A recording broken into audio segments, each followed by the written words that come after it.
Is the audio okay? We have no idea. Testing. Brian. Audio good? All right. So welcome everyone to Game Dev High.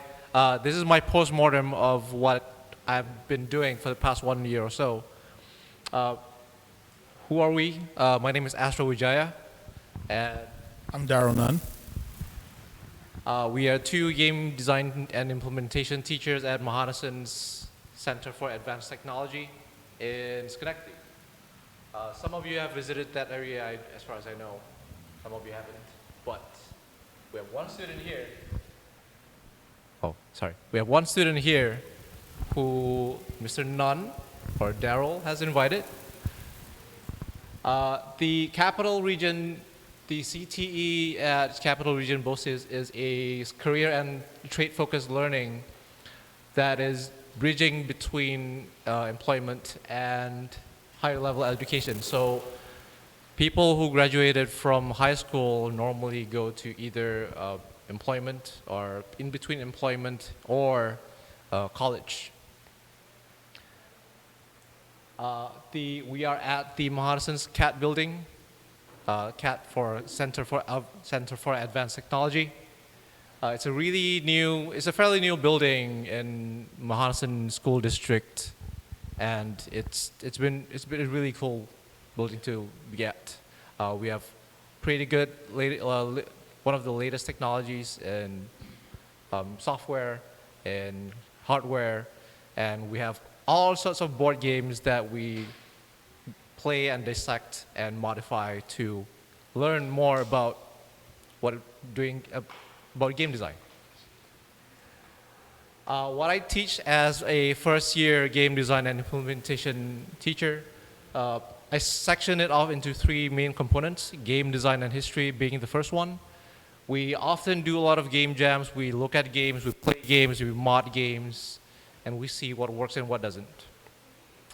The second part is the visual arts, which is my main area of interest. I have been a visual artist for most of my life. We look at animation, we look at visual arts and design concepts, things like composition, color theory, more graphic design, typography, creating your own logo, and Adobe Photoshop, yes, don't forget about that. The third thing that I touch upon is a bit of coding, introduction to coding, Python mostly, just to get them to try what it feels like to be doing something with codes.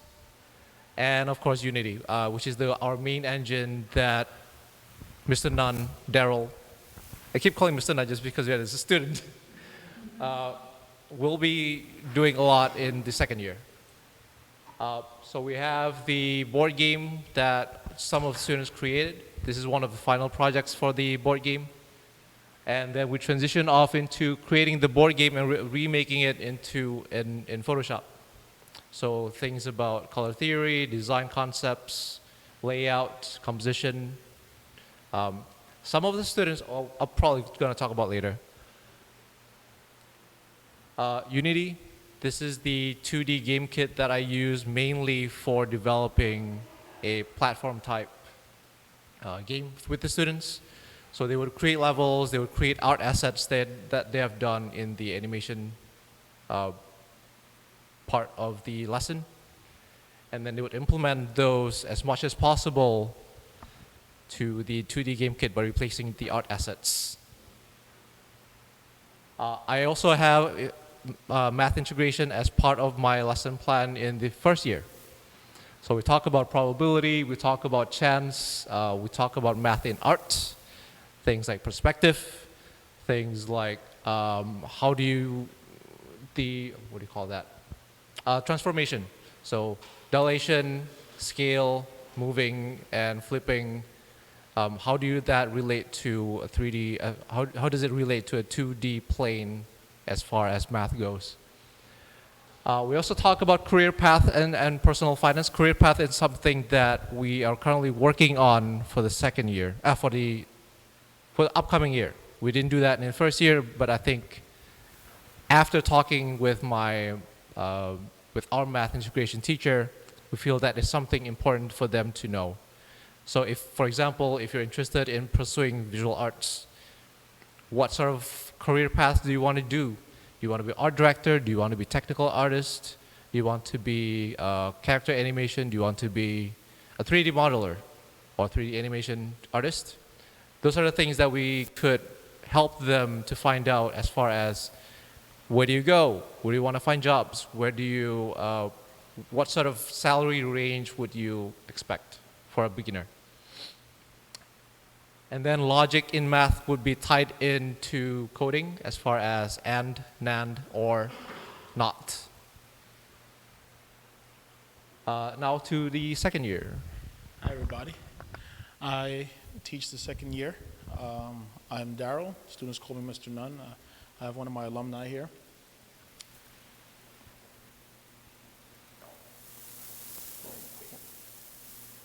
There you go. So what I teach. So at the beginning of the year, we go into a coding boot camp. It's about 2 quarters of the year of coding using C#. They learn how to code 4 games, ranging from physics to learning how to create multiplayer games. And then their 5th game, they go on to make an original game that they design in a group. And then we move on to, we do 3D art and software. We do 3D modeling, animation, and we continue the Photoshop they learned in year 1. They add this to their game after they've completed it, so they learn what it's like to make a fun game versus making a good-looking game. So if you make a fun game and you can make it look good, you know you have a great game. And then there's a continuation of game design with focus on real game development. Towards the end of the year, the goal is, this year was a test run, and it went pretty good for a test run. So next year, built into the curriculum is all the students are going to take a role, and the classroom is going to become a dev. And we're going to have a production team, we're going to have an art team, we're going to have a sound team, we're going to have every single aspect there is to making a game, and everybody's going to pick a role, and we're going to make a game. And then there's Skills USA. I am a Skills USA advisor. If you're not sure what Skills USA is, it is a leadership organization built to develop the soft skills that students need to thrive in the workplace. It's one of the biggest things that, even in college, that students are lacking when they graduate is the soft skills. How to communicate, just to even get up and do something like this and do a presentation. Even just a simple hello, eye contact when you shake their hand. So just simple things like that so that they can be even stronger with their technical skills. So what I teach, I talk about coding. This is what C# looks like if you haven't seen it. This is inside of Unity. If you see here, is some movement code, and at the very bottom you can see the beginning of showing how to set some gravity in code. We get really in depth. This is not a point and click, drag and drop. We code from the ground up. So this is one of the students here prototyping a game using Unity. So we do prototyping, they do QA, they do testing. They test each other games, they write up notes on what they like and what they don't like and how they would like to improve on the game, like the same way we do in the studios for testing. 3D art. This is one of my students' 3D modeling pieces here. How many of you are familiar with Pokemon? Anybody can name these Pokemon for me?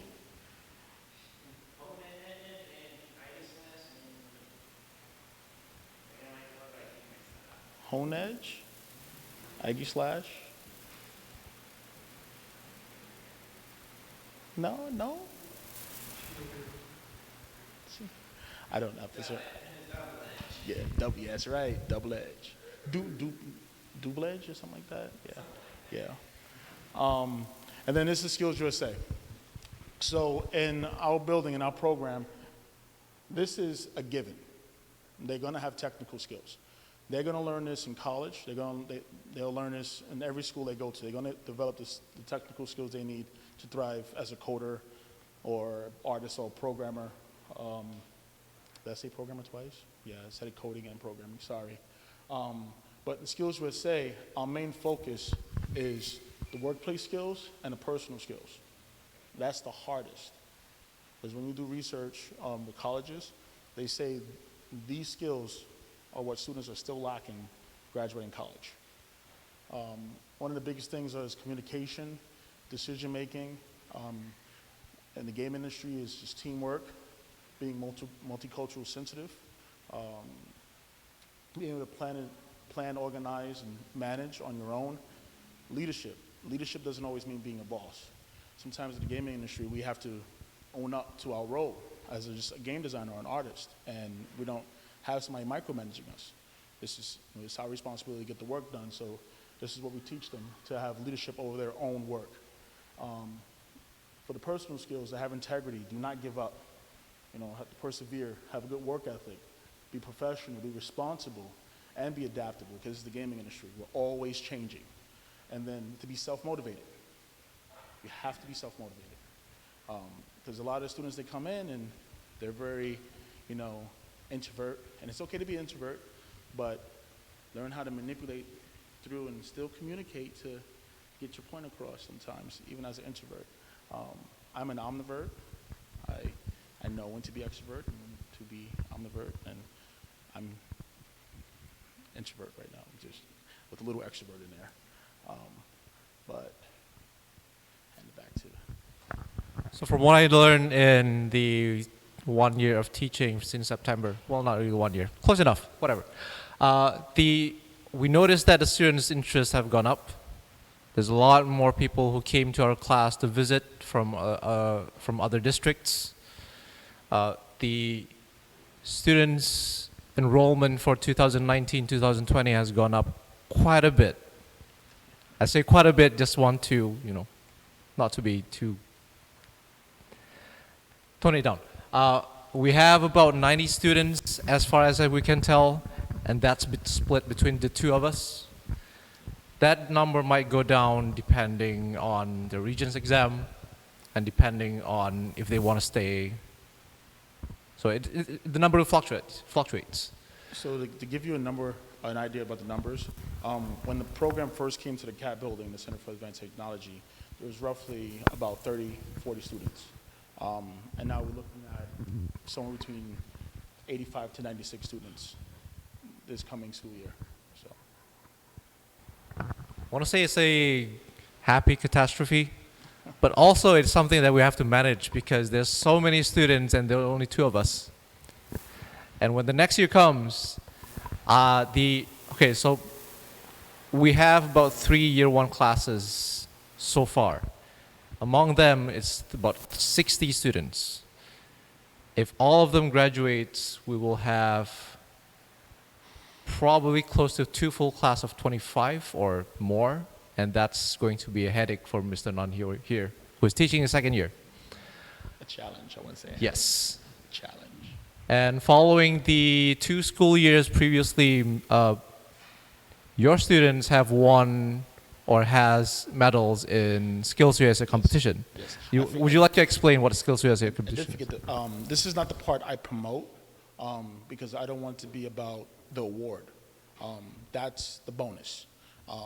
It's like they said, Skills USA is about the leadership, it's about developing skills, but there are competitions, local competitions in our state that the students can participate in, and they're held in Syracuse. And last year I had a class take second place, and this year we took second place, and we had some technical difficulties, and we still placed. Like it was some really bad technical issues, very last minute, and we still placed in third. And we were the only class 2 years in a row to use Unity and have a full 3D program. All the other schools use GameMaker. So I pushed them. I pushed them really hard to be as close as possible to the real thing, so that when they pursue this as a career, they know what they want and what they don't want. A good example, I have a student here. He is stuck in between a writer and an artist. He's a phenomenal artist. He's a phenomenal writer, and I'm going to push him right now because he has published a book. So I'm going to give you round of applause there. And this young man is only 18 years old, so he has a bright future ahead of him. And I think I'm going to hand this back over to you because the introvert is kicking in. And Anything else you would like to add? no, just I think especially with Tech Valley Game Space, looking into Skills USA, just kind of seeing what it's about. I know they struggle to get judges. They come out there, and I know they feed you really good, and it's only a one-day thing for the event. So if you can do some research. I'm a judge for animation. I can't judge game design because I teach it, but I judge animation. So.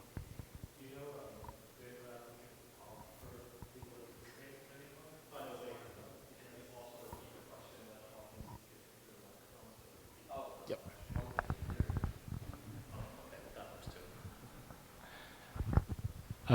I was just wondering, for anyone who might be interested in getting involved with Skills USA via judging or any other method, if they put out calls for people to do that at any point, because I'd be interested in, and we could also help spread the word to our community at the game space. I could definitely get you in contact with the person who runs the tech part of the competition. Yeah, that'd be great. Thanks, Daryl.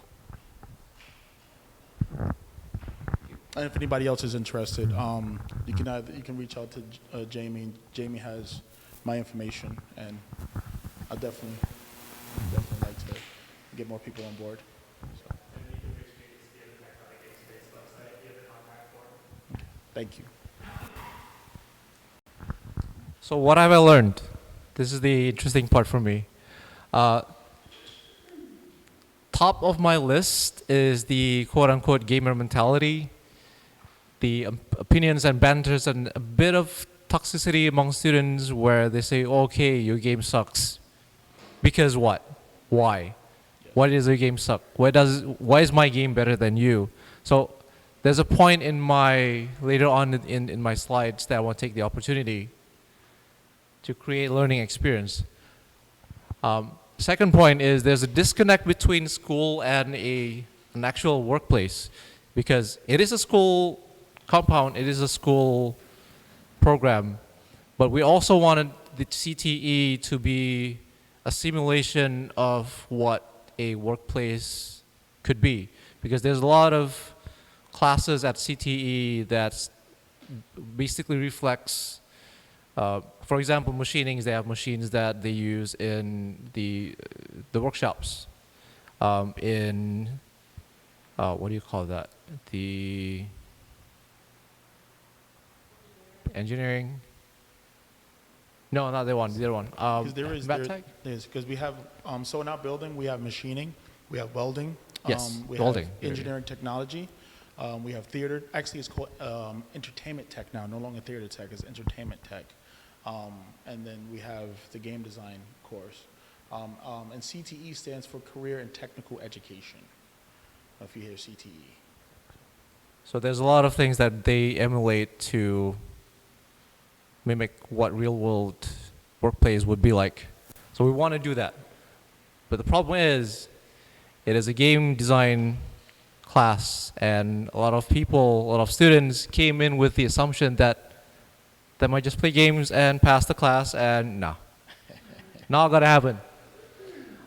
It might be sort of different in the upcoming years, just because we've set during the visitations that we don't just play games. We also look at games, see what what makes them tick. We also make art specifically for games, and we also look at coding in the way that game developers would. Also, classroom and student management is hard. The most challenging part for me and the most fun part for me is coming up with the lessons that would challenge the students. This is the one that I'm sort of struggling with, just because it's not a subject that I personally am good at. So I'm still learning. There are students who have dipped their toes in game development, surprisingly, or perhaps unsurprisingly. They have expectations and area of concentration that they're interested in. A couple of my students, my first year students, have played around with Source Engine from Valve. And he has built models and animations. And he knows a bit of Photoshop, a bit of image editing programs. Another one of my students have made animation sprites. And he's pretty good at that too. He's also looking into getting into 3D modeling in the following year.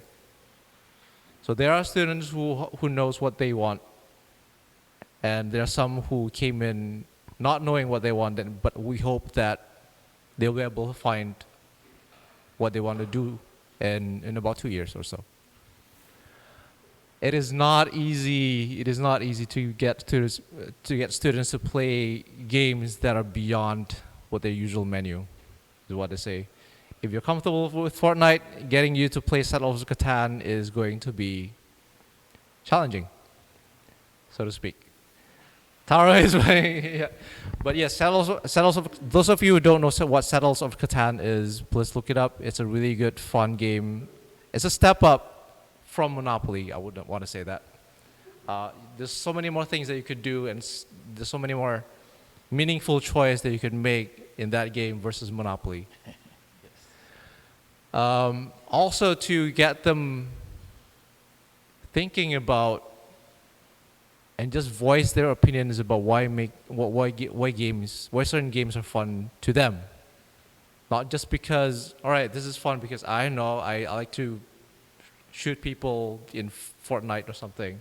But think about the mechanics that will make it fun. You have the building mechanic, you have the traversal mechanic, you have the different sort of weapons, a bunch of stuff. Lastly, do you want to say? I want to add this to the whole it's not easy part with the student management and the video games, because the students have expectations of video games because they play Fortnite, they play Call of Duty. They think they're going to come in and make these games. I'm not saying that they can't make these games, but we are in a school environment. So the tough part is to get them to detach themselves from violent games and make a game that still uses those mechanics in a friendly way. So a good example is, instead of taking a life bar down, let's fill a life bar up, and let's make a water gun game. So now, instead of saying you're dead, you be like, you're super soaked. And you go off, and when you respawn, you dry off in the fan, you shake it off. Bombs are water balloons, mines are sprinklers. So now it's friendly for everybody. And the school is like, I guess. Like, they're running around with guns in their hand, but they're shooting water. Like, okay. Or use Nerf guns and teach them how to make a plastic texture instead of a metallic one. And the bullets bounce because they're Nerf guns. Or you can use the sticky tips where they can stick to things instead of destroying things. So this is the gray area that you can manipulate the kids and keep them engaged. And that's kind of what I do in year 2 because I do more 3D. So when they see 3D, they're like, I want to shoot. I want to do this. So what I do is I break up all the mechanics that they love. I teach them FPV, not FPS. FPV is a first-person view game. And then I throw in portal mechanics into there with puzzles. And then we separate it up with the shooting is in a different game, on a top-down, and they're shooting alien ships. And it's comical, so it's rated T. So it's okay for school because it's comical violence, not gory violence. So, yeah. Another thing that I regret, and this is because of generational gap, the last point of my slide is no one plays Street Fighter, because I have to explain what the counterplay between rocks, paper, and scissors in a game that some people might be familiar, but nobody plays Street Fighter. But students play Super Smash Bros. Ultimate, so that's I think one way to connect with them next year, because I will be able to play the game and hopefully understand the mechanic enough to explain, okay, this counters that, this counters this one counters the other one.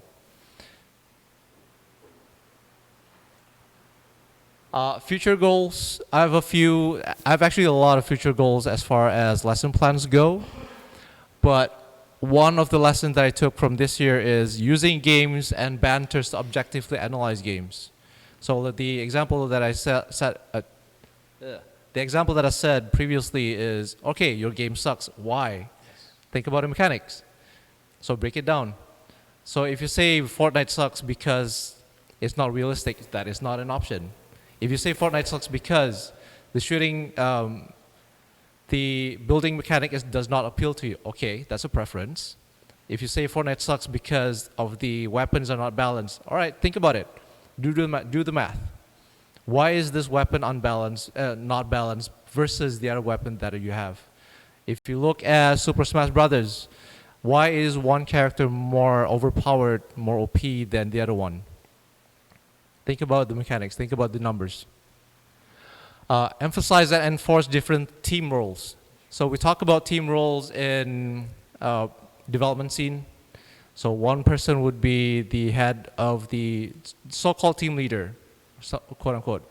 One person could be the artist. One person could be the game designer or the programmer. So I'd emphasize more of those and start building up since September onwards. I want to enable skills for employability early on.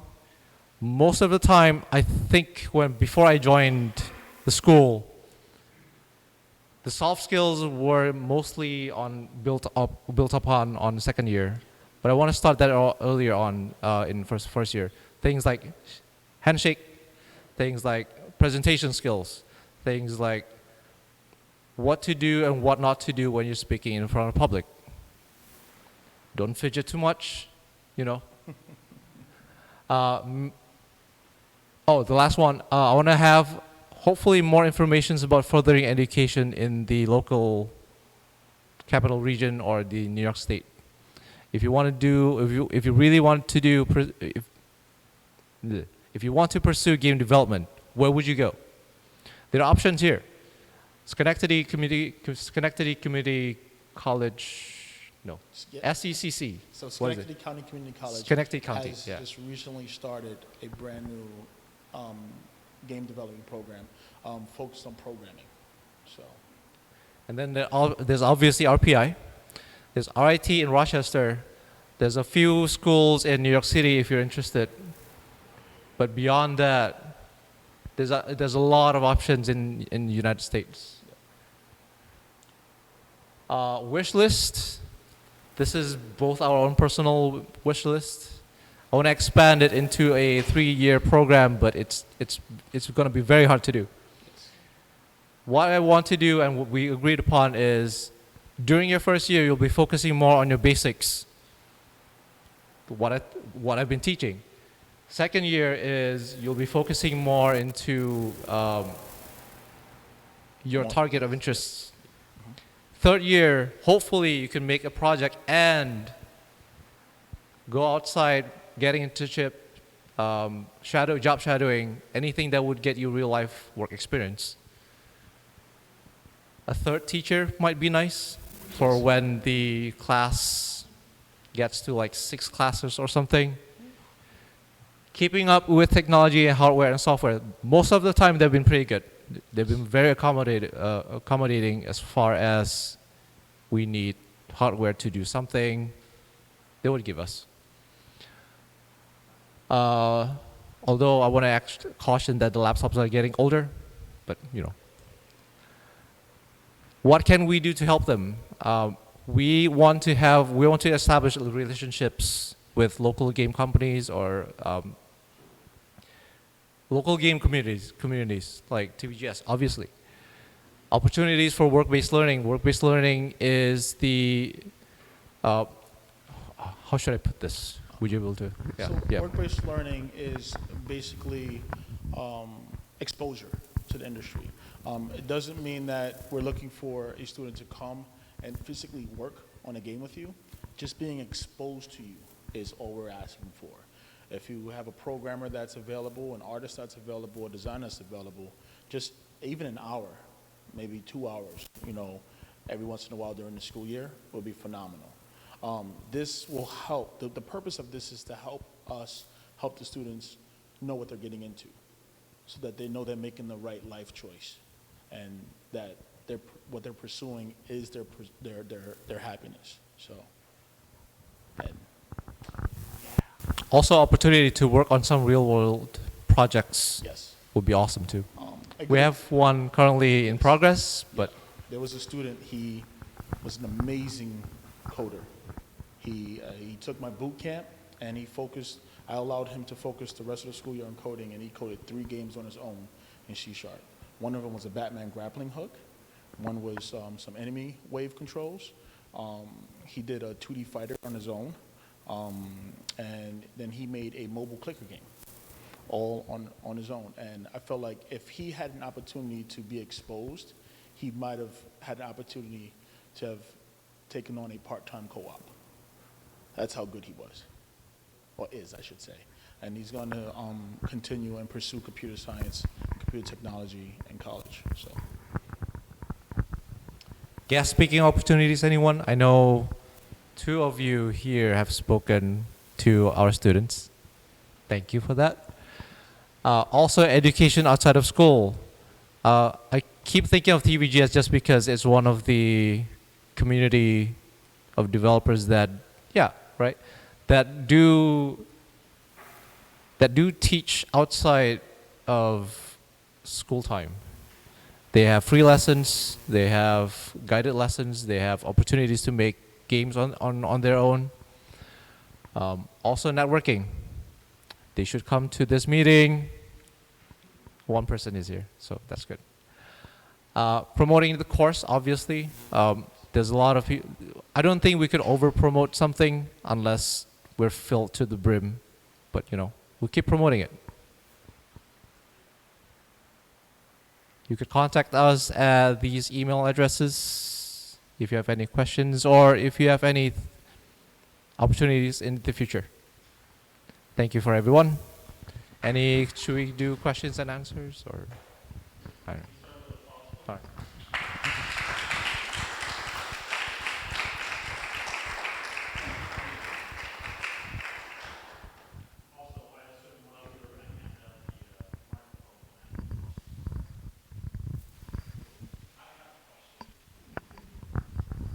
Yes, Taro. Coincidentally, it's to Mr. Nunn here.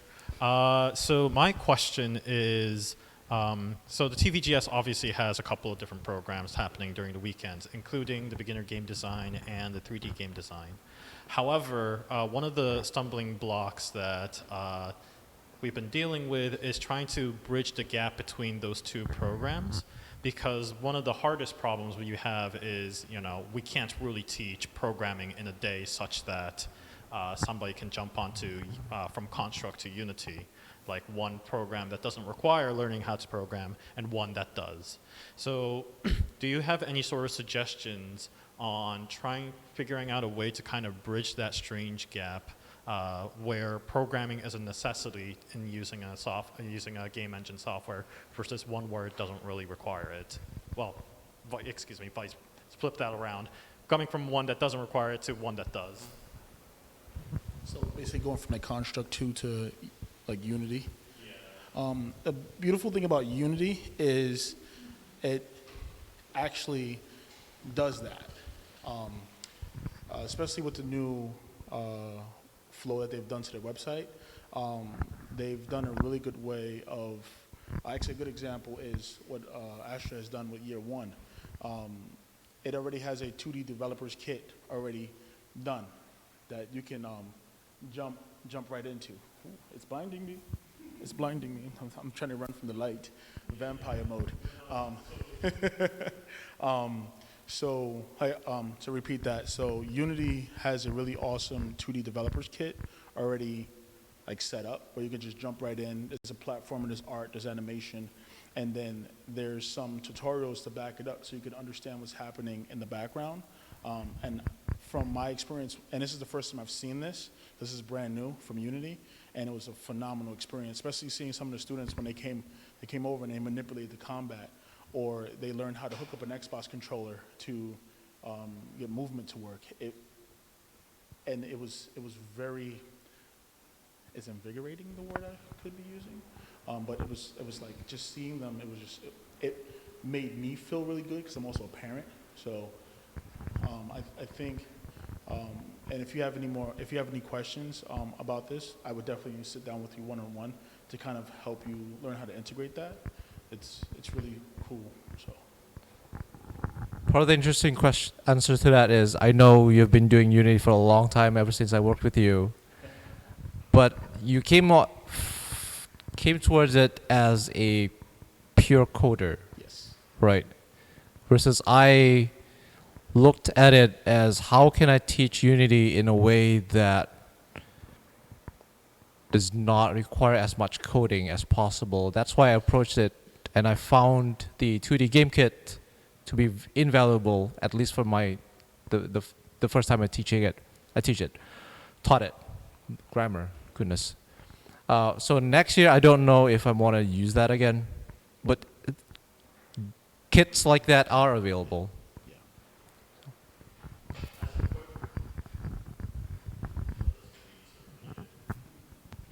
As a quick aside, and have you used a 3D game kit? I know of it, I've not used it, because that's not part of my curriculum. Any more questions? So, as computer science teachers, you talked a lot about using C#. So you obviously think that that's an important language to know. Are there any other languages that you would recommend as computer science teachers for students to know? So in year one, we do Python to kind of help introduce them to that, and then we expose them to Unity, and they can see some of the C# going on. And then in year two, we do, like I said, the boot camp for C#. And one of the things that I'm going to add to next year is something for like a question like you had. There's, what's the website again, the name of it? Code Academy? Code Academy. So Code Academy has some free stuff on it, and it also has some paid service you have to get through. But it's a really good option to another way to learn a programming language. And if I had to choose a programming language, I wouldn't say C++, not to start with. If you're trying to get into it, there's Python, there's C#. Jamie, you have maybe any recommendations? I think C++ Still, you think?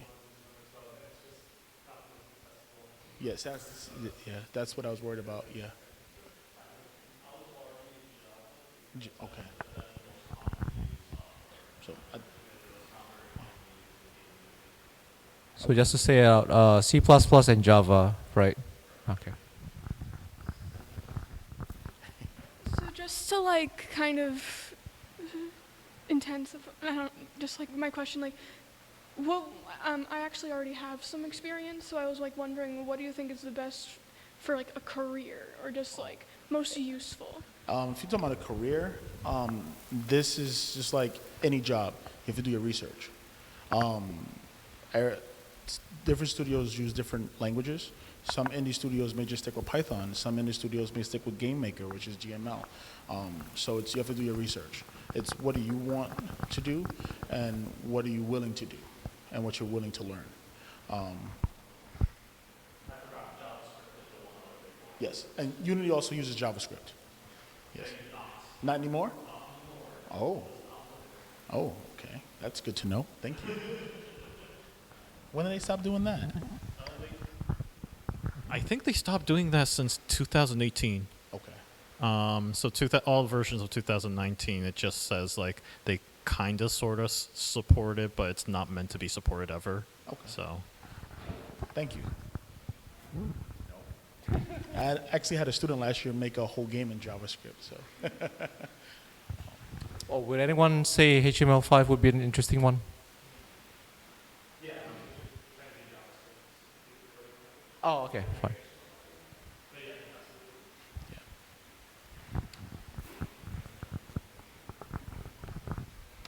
So I have a lot of specific curriculum questions, which I'll save for afterwards. Okay. But generally, I was just wondering how you balance trying to give the students exposure to try out a bunch of different disciplines, right? To get exposed to making art and doing some coding, versus when you have examples of students who are very proficient in one, Yes. and like helping, they may want to just focus on the one. How do you kind of strike that balance, I suppose? I love this question. Because this is one of the biggest ones on the open house when the parents visit. So in year one, it's a little bit more streamlined. It's hard to get some wiggle room in there. But in year two, when they come over to me, I take advantage of them being seniors. They've done year one, they've learned about the history and all of the fun stuff that it takes to get to where they're at in year two. And they do the boot camp. So the one thing, because we do have some parents in the room, is we have all the students learn how to code. So the 4 games that they code with me are core curriculum.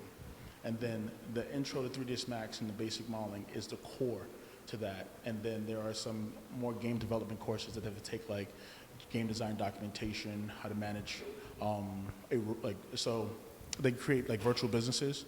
So if they want to do a production, be a part of a production member for the team instead of doing other things, which means there's more writing, there's more meetings involved, and I tie that in. So because of that, that leaves half of the school year that they can develop a game. And in that time, they are always switching and moving seats and learning about each other, and then they start pairing up. Like for the Skills USA competition, I can only send 2. So I send somebody who's an artist and somebody who's a designer, but they're, I send somebody who's an artist and somebody who's a programmer, but they're both designers. So I have a designer artist and a tech designer, and they develop a game together. The goal is for next year is to then take that a step further. So every student in the room is going to choose an art path or a coding path, but everybody's a game designer. Because that's what the course is called. So I try to make sure everybody gets that. But the goal for next year is for everybody to pick a role that they truly fit in and to develop a game together as a class and move forward with that so they know what they're really getting into.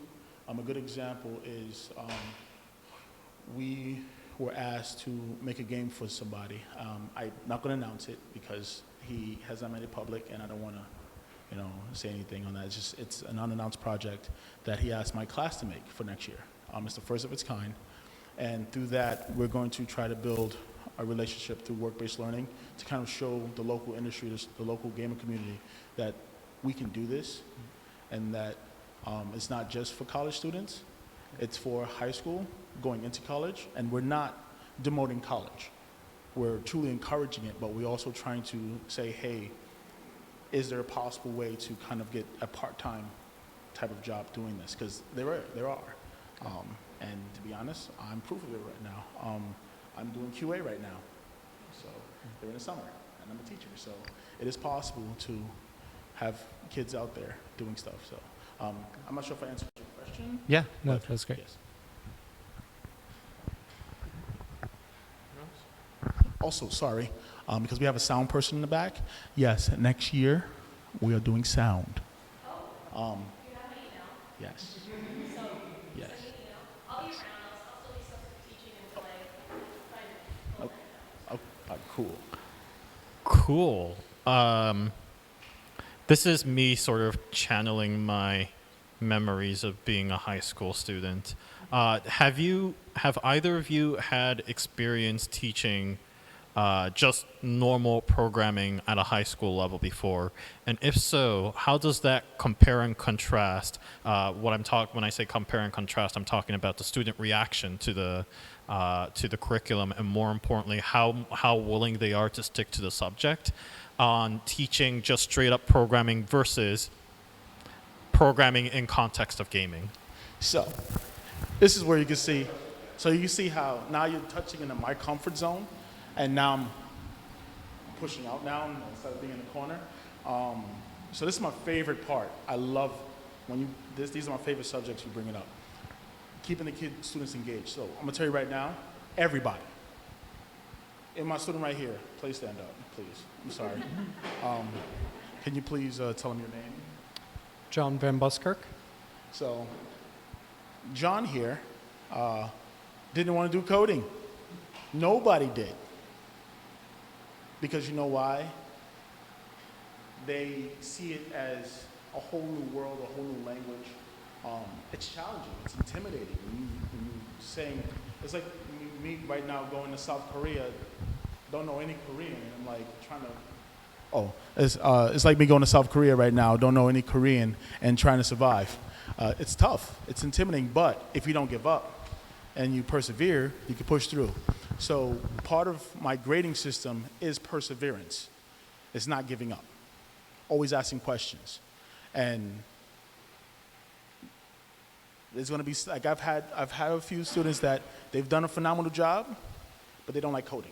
But that's the whole goal about this program, is to figure out what you want and what you don't want. So like, you can sit down now. So he doesn't like coding. He's going to pursue art or design, and he's a phenomenal writer. So, and that's the whole goal of it is, but like the one student, I told you that coded 3 games on his own. When he started, he was scared, terrified of coding. But through my teaching method, so when I teach with this energy.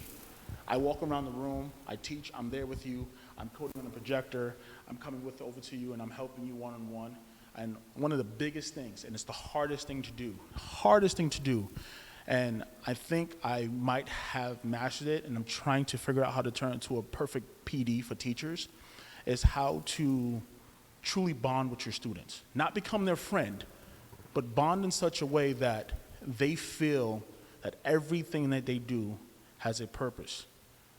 And that purpose is something that will better them every day and help them grow.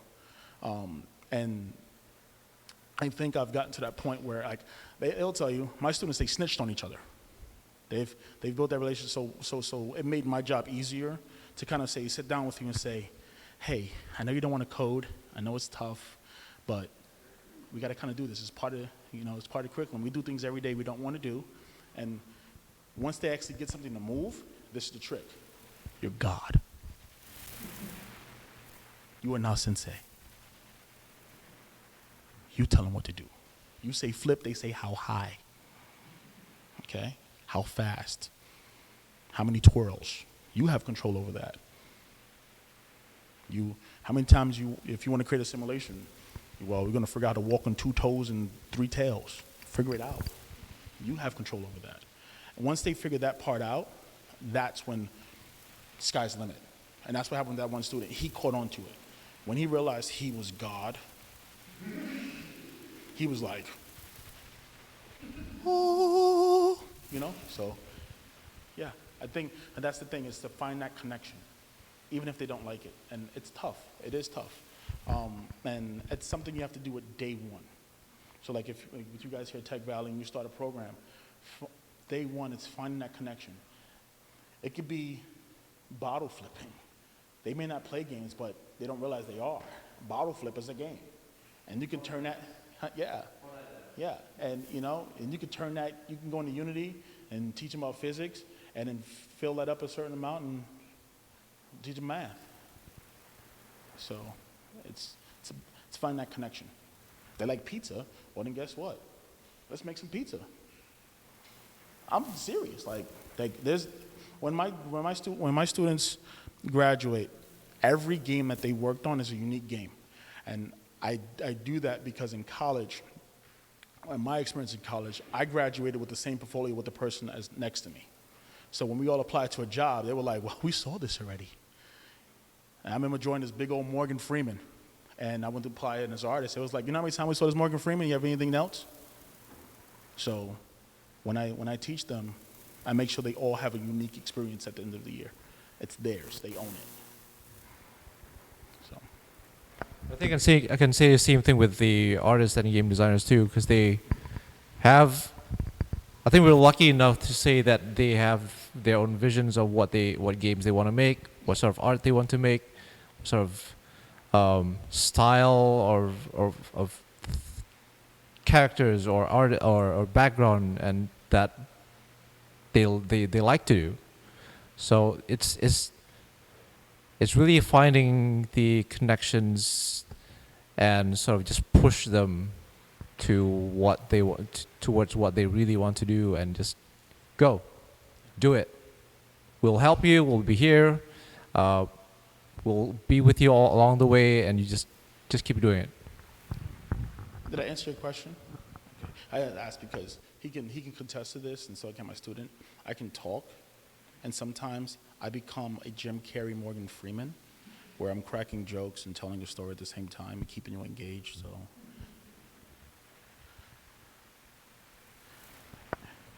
Yes. Sorry for being the one person that has way too many questions. Huh? Thank you. Thank you for the moral support. So, trying to figure out the right way of wording this. Have you ever had to deal with resistance from parents? So as an example, one of the micro talks that was brought up to the Tech Valley gaming space a few weeks ago, in fact 2 weeks ago, included a post-mortem of a couple of lessons being taught here, and a strange resistance that one of our instructors dealt with is that the default assumption that parents come in with when we say, like, hey, we happen to teach kids, is, oh, my son will like it, but almost nobody says my daughter would like it. Your daughter? You said daughter? Huh? You said daughter? Yeah, I said daughter. So, like, that's, I mean, when I say resistance, like, I'm not saying, oh, we don't want our kids learning that. I mean, like, just how do you fight against, or have you had to deal with some preconceived notion of what your lessons are about, and as a consequence, what have you done, if at all, to prevent that sort of limitation from happening? So I've been teaching for 2 years now. This September coming up will be the 3rd year. And the past, so in the 2 years total, it's a very dominant, male-dominant industry. I've seen a total of 5 young ladies in the program. I think next year we might have a few more. How many? I have 3 in my first year going to second year. So three. So Yeah. Okay, so there'll be 3 next year, and then I don't know how many's coming in as juniors. But the main thing is, like, for me, I worked at First Playable. The company is owned by a lady, a woman. When I was there, half of the employees were women, and half of those women were engineers of some kind. They programmed. They, have one that, she's in South Korea now. She was a phenomenal software engineer, made all of our tools. So I use that. I also talk about me being a parent, so I talk about my daughter. And I tell parents, I'm not afraid to tell parents, like, hey, this is an industry for everybody, not just for, males or, because the issue is all tech programs. It's not just gaming. All tech programs suffer from this because it's not our fault. It's the school's fault. And yes, I'm calling out the school system right now. Yes, I am. Because young girls start off the best scientists. They do.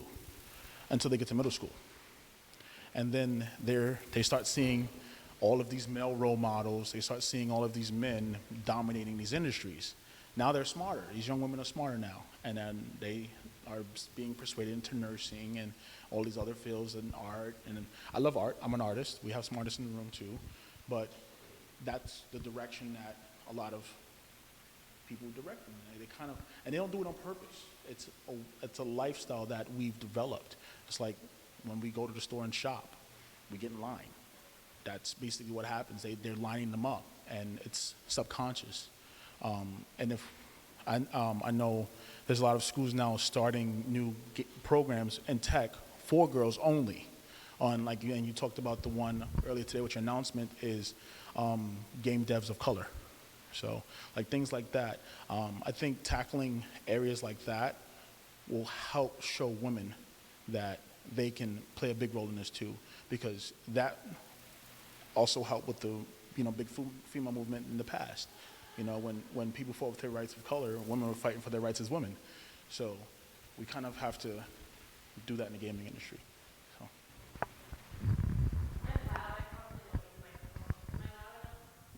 Maybe not.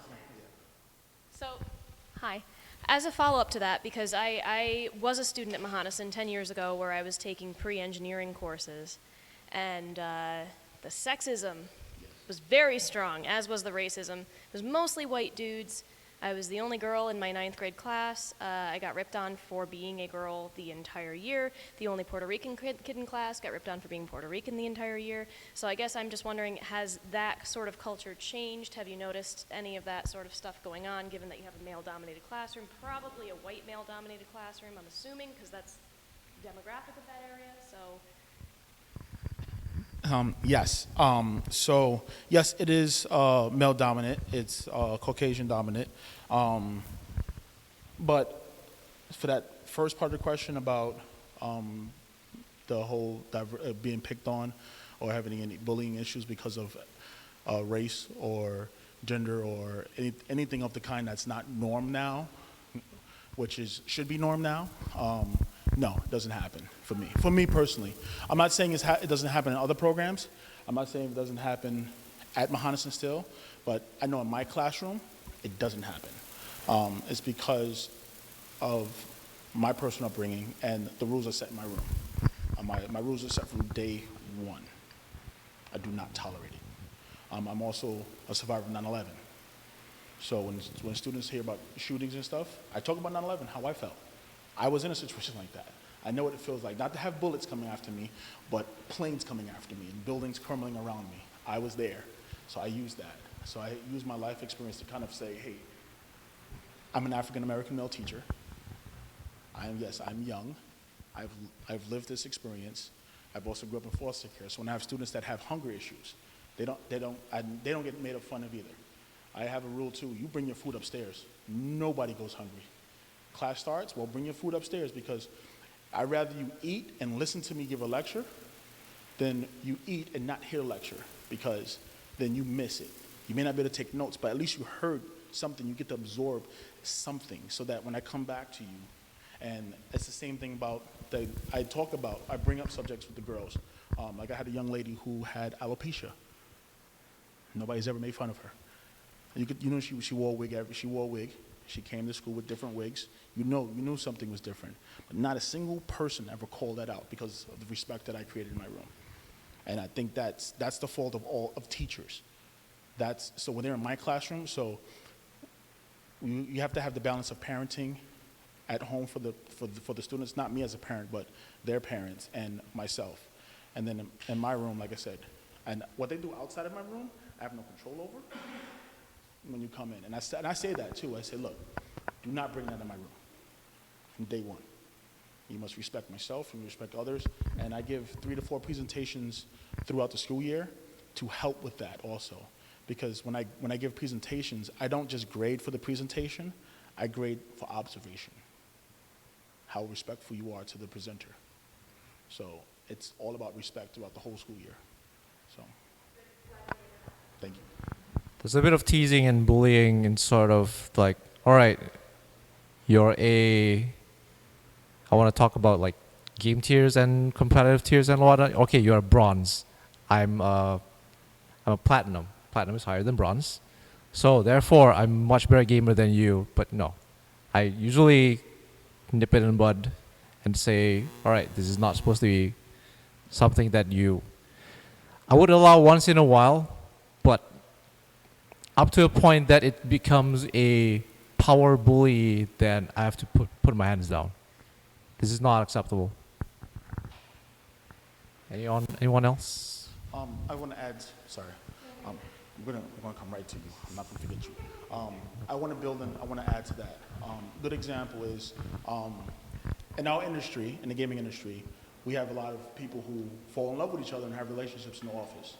Sometimes you might see a studio have a few people together or even married sometime. I've actually had that in my classroom, where I've had a couple in my classroom, and they sat together, and they respected my space. There was none of that huggy, kissing, and none of that. This is work. When you come, this is work. You are at a job. You're not doing, because I would deduct points if I saw that.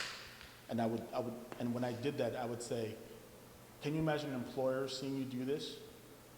They're not going to take points away. What they're going to do is they probably start sliding into a project you don't want to work on away from your partner and getting one of you to quit sooner or later because they're going to keep pushing you to do things you don't want to do. So because of that, they respected my room, and then they broke up. Everybody was scared. My guidance counselor, like, how are you handling this? Fine. He needed, and I was okay with it. She came to school like nothing. Whatever. She was happy the next day. He missed a couple of days, and I told him, he said, if you need those 3 days, go ahead. Because when you come back to my classroom, you're working. You're going to respect this space. You're going to respect her and yourself. And I told her, when he shows up, you're going to respect him, and you're going to respect this space. So, and it worked. And that is my wife. But yes, it's something that has to be nipped in the bud at the beginning, and you cannot let it slip. You can't even joke around about it. So when I joke, I try to get the students to joke about themselves, because we grew up, a lot of the older people in this room, we grew up with comedians that knew how to make fun of themselves before they made fun of other people, which is why comedy, when us growing up, was okay to a degree, because they knew how to make fun of themselves. So I do things like this. Hi, everybody. How you doing? I'm Cleveland, and I'll teach for a day just like this. And I will say, there's nothing nasty about it, just have a good old day, and just see how they respond. And usually they're like, at first, like, oh. But what if that was my voice? What if I really did sound like Cleveland? You got to deal with it, So, but yeah. So let's. Okay, so this might be a better offline question, but I was intrigued by your comment earlier in the presentation about how you grade more for perseverance rather than Yes. how much you completed. As somebody who teaches an intro to data analytics course, I have sort of that same issue. Where I try to give people the ability of, so if you're struggling a bit, here's something basic that you can kind of try and do in the playground, which is what the assignments are. And here's something more advanced if you finished the other one earlier, so that there's some sort of scaffolding, and everybody gets challenged.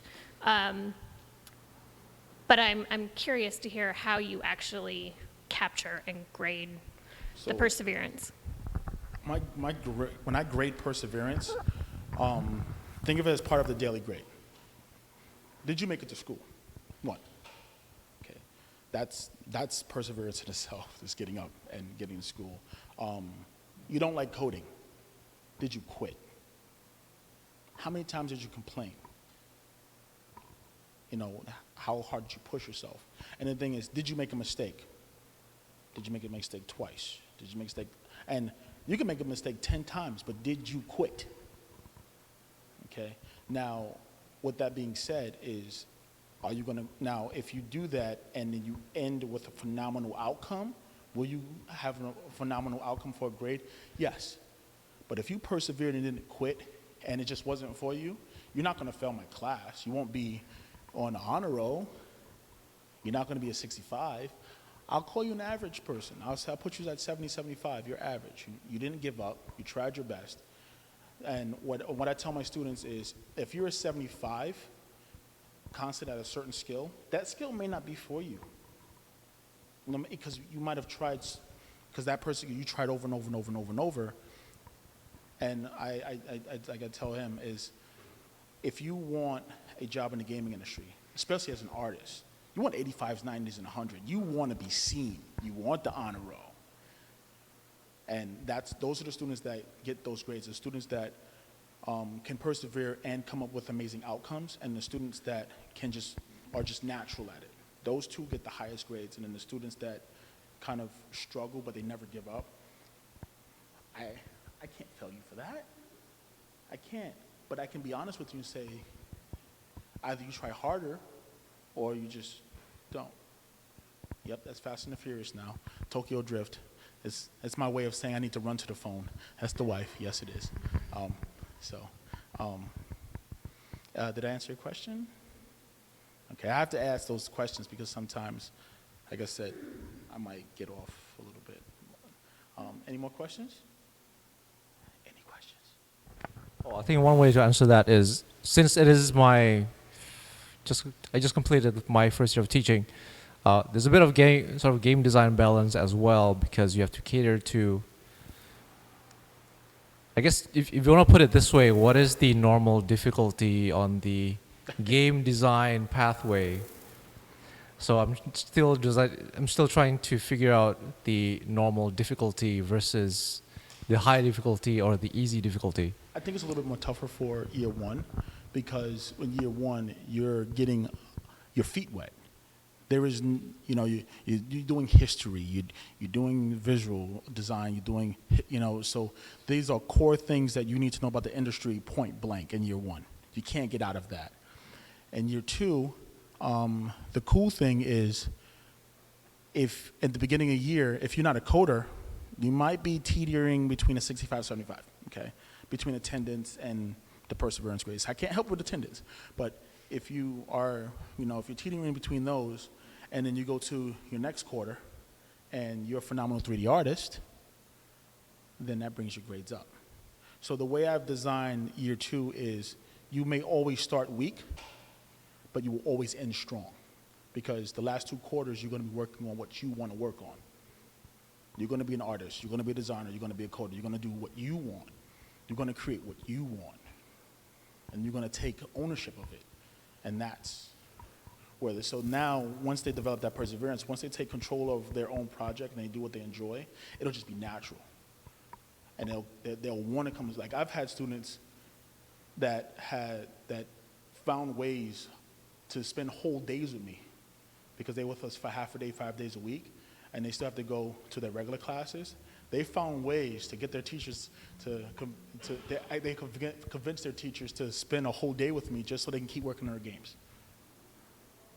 And when I have a majority of the room fight for that, I reward them big. We have game days, because we do that in the industry. I never forget the first time I'm sitting down working, my boss was like, "Put your computer away. We're going to pull out some board games, some video games." I'm like, "Wait, what? I'm getting paid to do what?"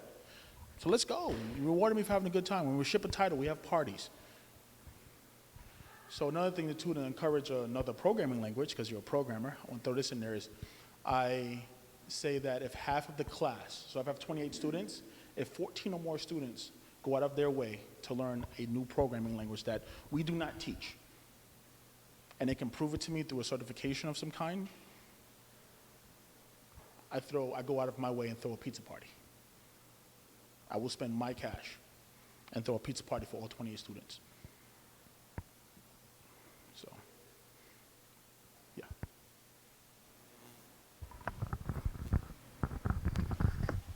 I apologize in advance if you've already explained as to why for this, and I may not have been paying attention, but most of the tools seems to be using most industry standards. 3ds Max struck me as the strangest choice. Any reason for that? Yes. The skeleton for our lesson is through a company called Zulama.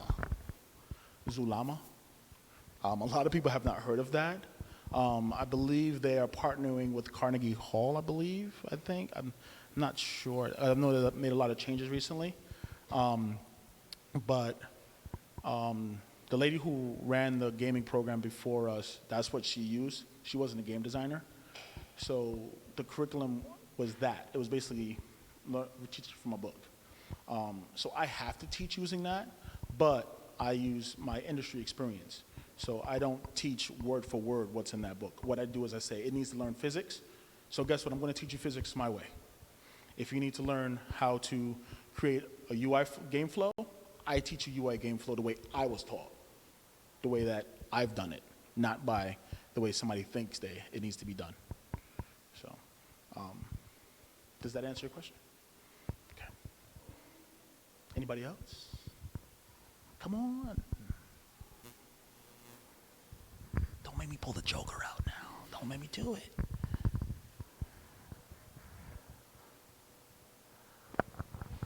Is that it? I guess that's it. All right. Thanks for coming.